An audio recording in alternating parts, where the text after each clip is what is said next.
Assalamualaikum warahmatullahi wabarakatuh. Oke, kali ini kita mau belajar tentang memahami arti pecahan. Kalau misalnya saya punya sebuah gelas, kemudian gelas ini akan saya jatuhkan, maka apa yang akan terjadi? Ya, kemungkinannya adalah pecah. Tadi awalnya kita sebutnya sebagai gelas, namanya gelas ya.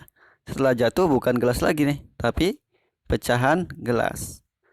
Jadi, pecahan gelas itu adalah bagian dari gelas yang utuh.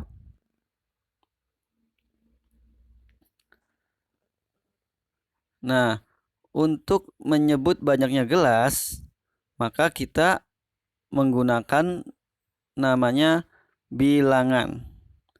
Karena gelasnya ada satu, maka bilangannya ditulis satu.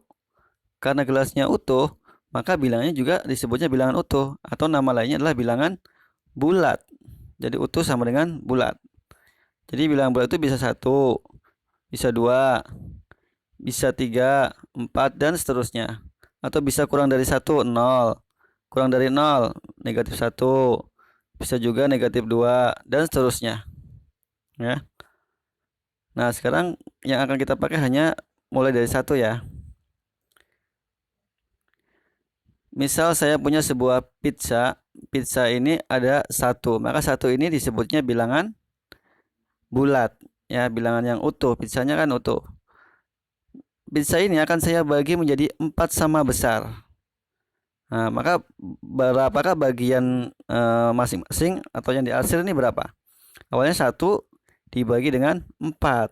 Maka kita sebutnya 1/4. Jadi awalnya 1, maka masing-masing sekarang menjadi 1/4.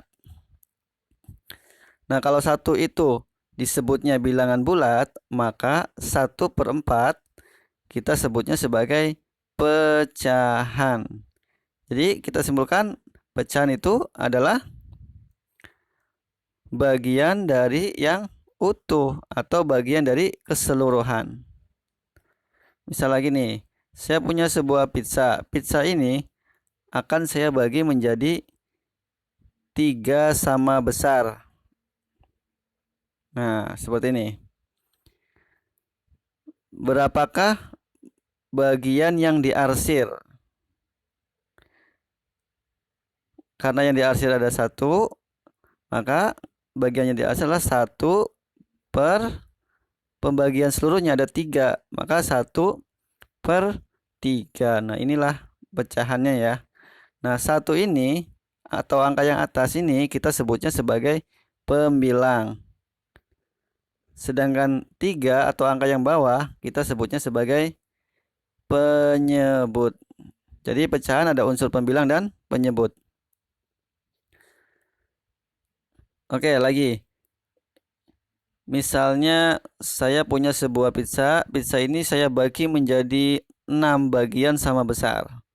Nah, pertanyaannya, berapakah bagian yang diarsir? Yang diarsir itu yang warna hijau nih ya. 1, 2, 3, 4. Maka yang diarsir adalah 4 per seluruhnya. Karena dibagi 6, maka 4/6. Sedangkan bagian yang tidak diarsir adalah sisanya yang warna putih ya. Berapakah bagian yang tidak diarsir? Kita hitung. 1, 2.